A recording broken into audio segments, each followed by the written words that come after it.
HOA Karen banned kids from playground, fined $150K after breaking equipment. The playground was silent, an eerie void where laughter once echoed. A single swing creaked in the wind, its chains rusted from neglect. Karen Mitchell, self-appointed guardian of the Willow Creek HOA, had declared war on joy itself. It began with a sign, "No children allowed after 6 p.m."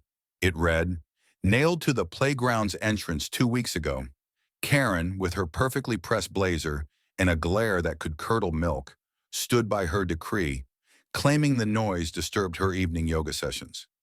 The neighborhood, a tight-knit community of families, was stunned. The playground was their heart where kids scraped knees, forged friendships, and burned off energy under the watchful eyes of parents sipping coffee on nearby benches. But Karen, who'd moved in 6 months prior, saw it as her personal battleground. At first, her parents tried reasoning. They knocked on her door, politely asking her to reconsider. "It's for the kids," pleaded Sarah, a single mom whose son, Ethan, lived for the slides. Karen's response: a curt, "Rules are rules." She doubled down, patrolling the playground at dusk with a flashlight, shooing kids away like stray dogs. Whispers of her tyranny spread. "She's got no kids of her own," grumbled Tom, a father of twins. "What's her problem?" The tension simmered as summer faded. Kids, confined to backyards, grew restless. Parents swapped stories of Karen's pettiness, finding a family for a basketball hoop, reporting a dog for barking. But the playground ban was her boldest move yet. It wasn't just about noise, it was control. Karen reveled in it, her daily inspections a performance of power. She'd pace the park, clipboard in hand, noting violations like a rogue dictator. One evening, she caught Ethan sneaking a swing at 6:05 p.m.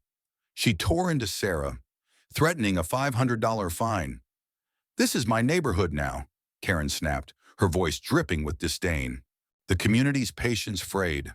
A petition circulated, gaining 200 signatures in days. Karen ignored it, instead escalating her campaign. She chained the playground gate shut, claiming it was for safety. Kids pressed their faces against the bars, watching their haven decay. The swings sagged, the slides paint chipped, and weeds crept through the sandbox.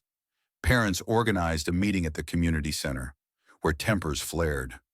"She's ruining everything," shouted Maria, whose daughter hadn't smiled in weeks. Tom suggested a lawsuit, but legal fees loomed large. They needed a plan. Then came the twist: enter Mrs. Delaney, an 80-year-old widow who'd lived in Willow Creek for decades. Quiet and unassuming, she rarely spoke at meetings, but her sharp eyes missed nothing. At the gathering, she stood, her voice steady. "Karen's not just banning kids," she said, holding up a stack of old HOA records. "She's been sabotaging the equipment." Gas filled the room. Mrs. Delaney revealed maintenance logs showing Karen had canceled repair contracts, claiming the playground was non-essential. Worse, she'd been seen tampering with the equipment, loosening bolts, cutting swing chains, blaming vandals to justify her ban. The revelation ignited fury. Parents stormed Karen's house, demanding answers. She stood on her porch, unfazed, denying everything. "Prove it," she sneered, slamming the door. But Mrs. Delaney's evidence was ironclad. Photos from a neighbor's security camera showed Karen wielding a wrench at midnight, prying at the slide supports. The community rallied, filing a formal complaint with the city. Karen, cornered, doubled down, claiming the playground was a liability.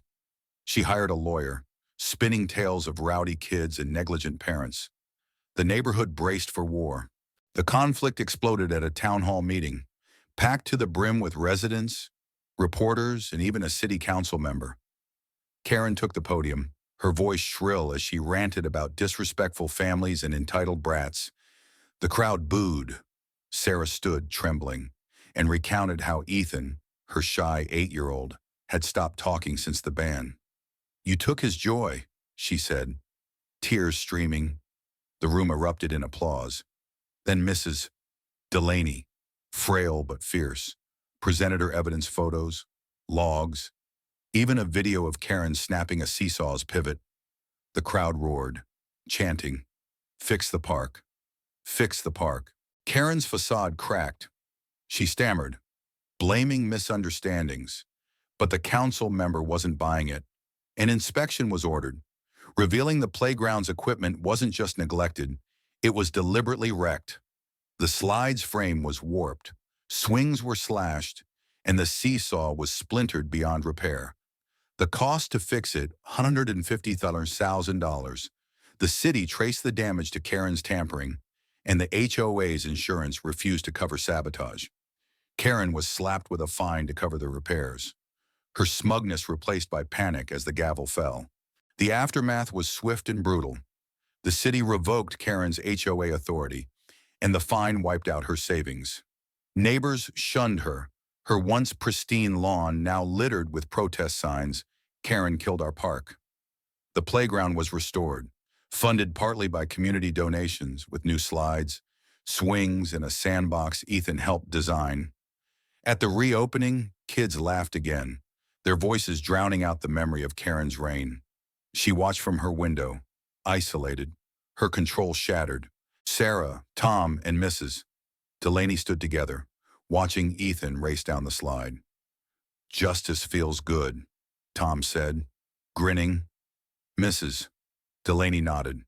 "Sometimes it takes a village." The community healed, stronger for it, but the scars of Karen's crusade lingered.